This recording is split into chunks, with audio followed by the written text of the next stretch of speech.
JUI पारां town committee सजावल जी इंतजामिया खिलाफ एहतजाजी रैली कढी मुज़ाहिरो कयो वियो। जामिया मस्जिद चौक खां रैली कढी पब्लिक पार्क अॻियां एहतजाजी मुज़ाहिरो कयो वियो, जंहिंमें JUI जी कारकुननि समेत शहरी वॾे अंग में शिरकत करे टाउन कमेटी इंतजामिया जे खिलाफ सख़्त नारेबाज़ी कई। पब्लिक पार्क अॻियां एहतजाजी मुज़ाहिरो खे ख़िताब कंदे JUI अॻवान मौलवी गुलाम हुसैन मेमून, मौलवी अशरफ मेमून, काउंसलर मौलवी हसन कासमी, काउंसलर ऐं सजावल बार एसोसिएशन जी general secretary Aftab Panwar, PP Shaheed Bhutto जी अॻवान निसार मेमून, सजावल शहरी इत्तेहाद जे सदर अयाज मेमून इल्ज़ाम हयो त टाउन चेयरमैन गुज़िरियल 2 सालनि दौरान टाउन कमेटी सजावल जी बजट हड़प कई आहे, जंहिं ख़िलाफ़ साफ़ शफ़ाफ़ जांच कई वञे। अॻवाननि चयो त टाउन इंतज़ामिया जी ग़फ़लत सबबि शहर जे 11हें वार्ड में पीअण ऐं आम इस्तेमाल जे पाणी जी तमामु घणी खोट पैदा थी वई आहे। हिननि चयो त टाउन कमेटी इंतज़ामिया पारां शहर में सफ़ाई सुथराई त परे जी ॻाल्हि आहे, पर शहर खे पीअण जे पाणी लाइ बि सख़्त परेशानी आहे। मुज़ाहिरीन चयो त टाउन चेयरमैन जी कारकर्दगी रुॻो फोटो सेशन ताईं महदूद आहे, जॾहिं त ज़मीनी हक़ीक़तूं उन जी उबतड़ आहिनि। अॻवाननि चयो त टाउन कमेटी जे करोड़े रुपयनि जी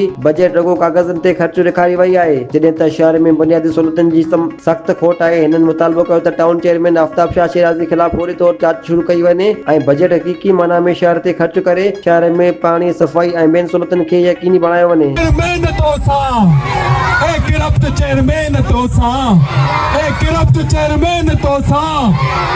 इन शहर जी ख़ातिर, इन शहर जे वापारियुनि ख़ातिर,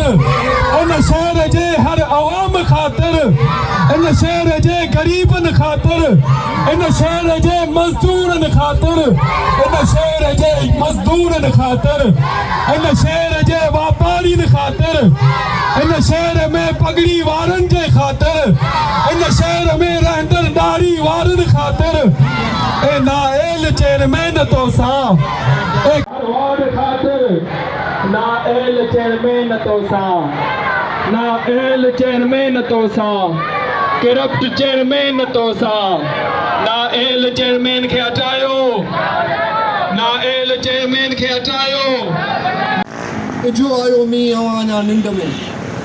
इजो आयो मी अवां निंड में, पुसी वेंदो पखड़ा ॾुखिया ईंदव ॾींहं, मुड़स त कहिड़ा जेको मामूल आॾे चौक खां पब्लिक पार्क ताईं पहुतो, जंहिंमें मुख़्तलिफ़ अॻवान ख़िताब कयो।